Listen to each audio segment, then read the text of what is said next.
good morning, good morning. I am going to be whispering because my children, everybody's asleep. And this is really the only time I'm going to have to do this today. And so I'm making adjustments. Um, okay, well, I finished the book of Hebrews this morning and um, I started noticing a word over and over again. And I had sort of talked about it the other day, but now it's just like even more glaring to me because it was said in a different way with different words. Um, but I just kept picking it up. Now I'm seeing blue all over my Bible. So, what I'm going to read, sort of as my main verse, is Hebrews 8, starting at verse 5. Well, let me do verse 4. Okay. If For if he were on earth, he would not be a priest, since there are priests who offer the gifts according to the law, who serve the copy and shadow of the heavenly things, as Moses was divinely instructed when he was about to make the tabernacle. For he said, "See that you make all things according to the pattern shown you on the mountain." And verse 6, but now he has obtained a more excellent ministry, inasmuch as he is also a mediator of a better covenant, which was established on better promises.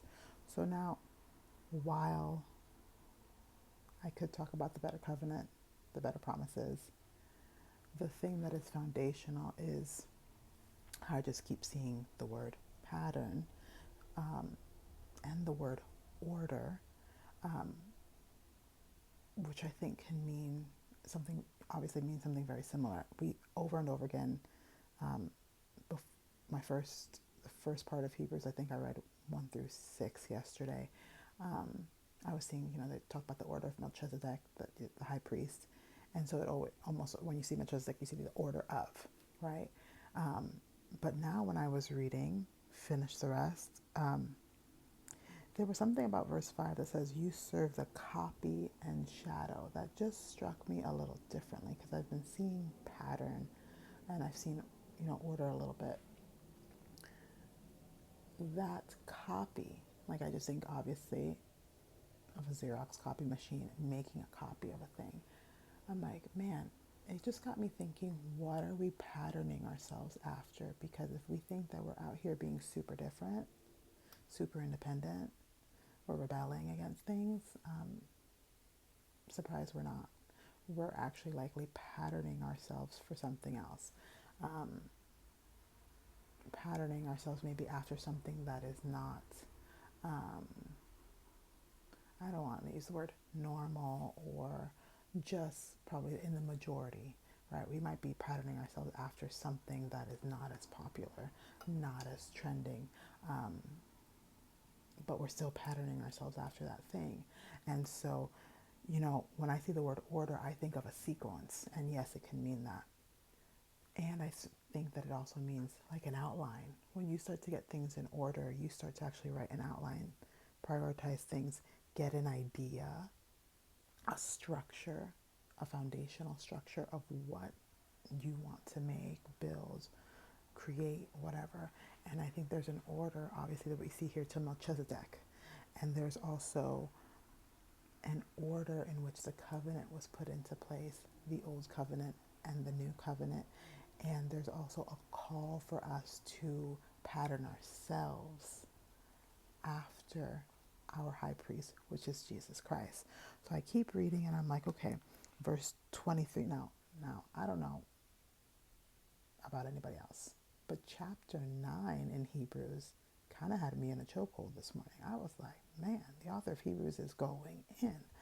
Um, but in chapter 9, verse 23, therefore it was necessary that the copies of the things in the heavens should be purified with these, but the heavenly things themselves with better sacrifices than these.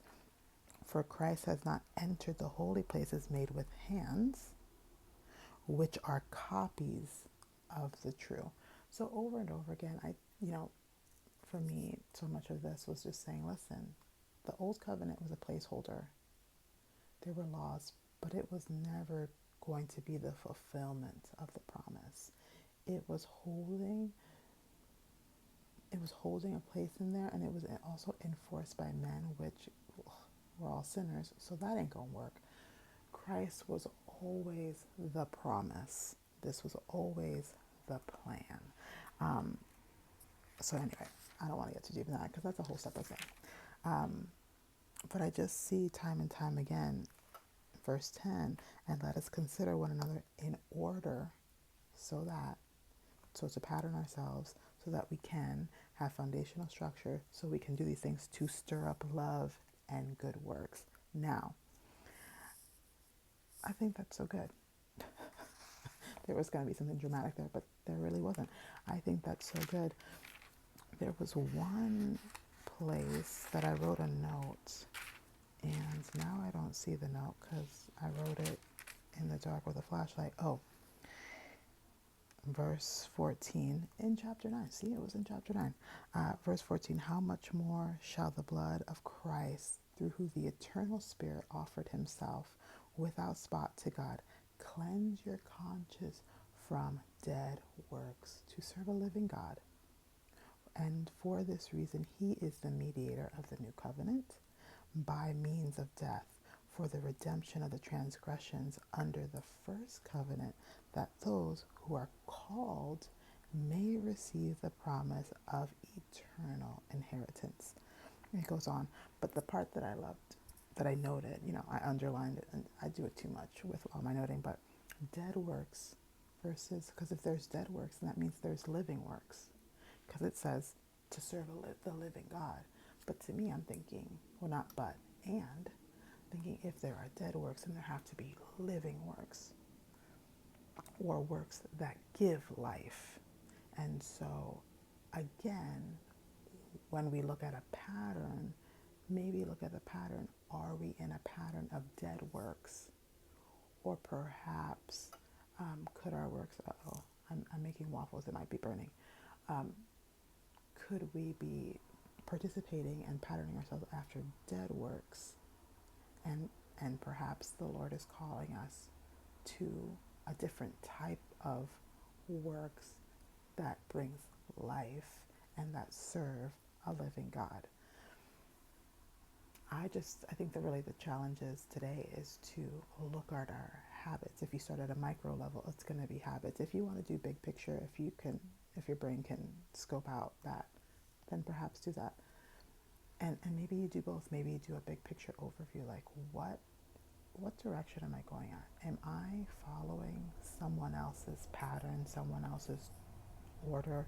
Am I copying some things? Now, we take from a lot of different things because also we have the internets and social media, and so we can get a lot of information. So we are pulling various things, but we still might be patterning a structure after someone and not realize it. So if we start looking at our pattern, looking at our structure, and then on a micro level start looking at our habits, like what are making up these micro habits, and are they serving me? Are these dead works, or are these works that bring life? And that is a kind of heavy statement, I feel like. And yet it will bring so much self-awareness, and you will see so much fruit from that.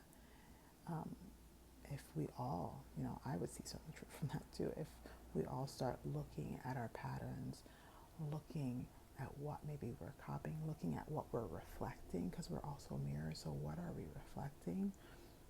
And what is it doing for us? All right. That's it. May the Lord bless you and shine his face upon you. See you later. Bye.